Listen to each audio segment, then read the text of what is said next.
Assalamualaikum warahmatullahi wabarakatuh. Perkenalkan, nama saya Etna Kristia, NIM B100210382, kelas Manajemen H, Fakultas Ekonomi dan Bisnis, Universitas Muhammadiyah Surakarta. Di sini saya akan mempresentasikan lembar refleksi proyek warga negara, yang merupakan kelanjutan dari proyek warga negara pertama, kedua, dan ketiga. Pada slide ini, saya akan menjelaskan mengenai beberapa materi yang akan dibahas. Yang pertama yaitu relevansi dengan mata kuliah, yang kedua yaitu relevansi dengan program studi, yang ketiga yaitu muatan nilai-nilai Pancasila pada produk, yang keempat yaitu manfaat yang diperoleh, yang kelima yaitu kekurangan dan kelebihan produk yang dihasilkan, dan yang terakhir yaitu saran untuk tugas proyek warga negara. Yang pertama, saya akan menjelaskan mengenai relevansi dengan mata kuliah. Seperti yang kita ketahui, bahwa Pancasila merupakan pilar ideologis negara Indonesia. Pancasila dijadikan dasar dan pedoman yang kuat untuk mencapai tujuan negara Indonesia. Pada mata kuliah ini diajarkan mengenai makna dari Pancasila yang sebenarnya, dan bagaimana cara kita untuk mengamalkannya dalam kehidupan sehari-hari. Menurut saya, korelasi antara topik permasalahan penurunan perekonomian Indonesia sekitar 0,5 sampai 0,8% akibat adanya PPKM dengan pendidikan Pancasila sudah sesuai. Karena dalam permasalahan ini masih berkaitan dengan penerapan sila kelima Pancasila, yaitu keadilan sosial bagi seluruh rakyat Indonesia.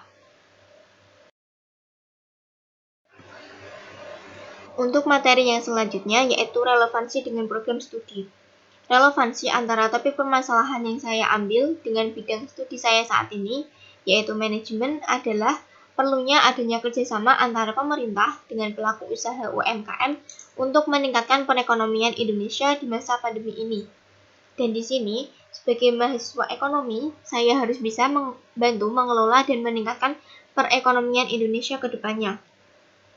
Lalu, apa aja sih upaya yang dapat dilakukan mahasiswa dalam meningkatkan perekonomian Indonesia ke depannya?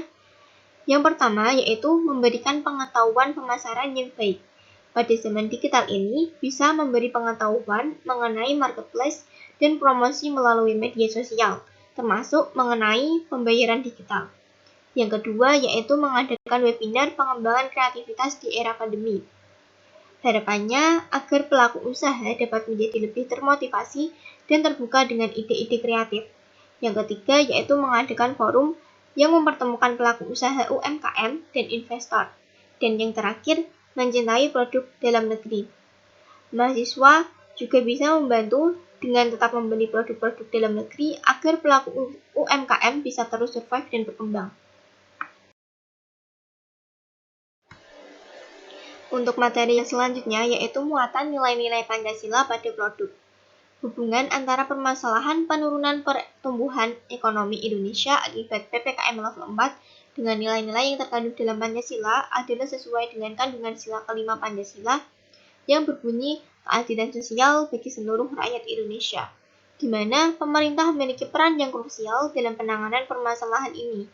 Selain itu, dalam sila ini juga dijelaskan bahwa pemerintah harus peduli akan kesejahteraan, kemakmuran, dan kemiskinan rakyatnya. Untuk slide yang ke-6 ini, saya akan menjelaskan mengenai manfaat yang diperoleh.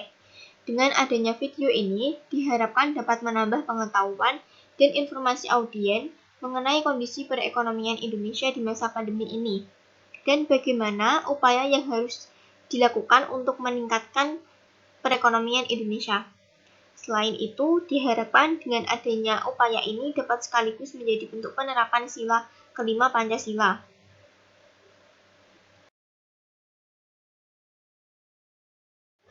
Untuk materi yang selanjutnya yaitu kekurangan dan kelebihan produk yang dihasilkan.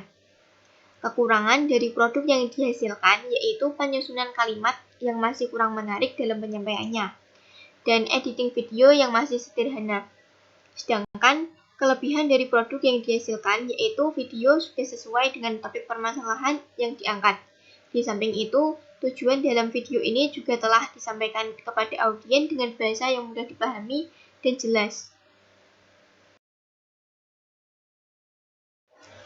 Dan materi yang terakhir yaitu saran untuk tugas proyek warga negara. Menurut saya, tugas proyek warga negara ini sangat berguna untuk meningkatkan berpikir kritis, kreativitas, dan kepedulian mahasiswa terhadap lingkungan dan sesama. Tetapi, untuk proses pembuatannya perlu lebih sederhana lagi. Selain itu, dalam penyampaian tugas, baiknya dijelaskan secara lebih detail, agar tidak terjadi kesalahpahaman.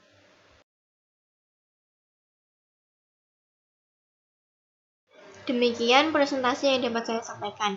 Sebelumnya, saya mohon maaf apabila dalam penyampaian tadi mungkin terdapat kesalahan kata. Terima kasih. Wassalamualaikum warahmatullahi wabarakatuh.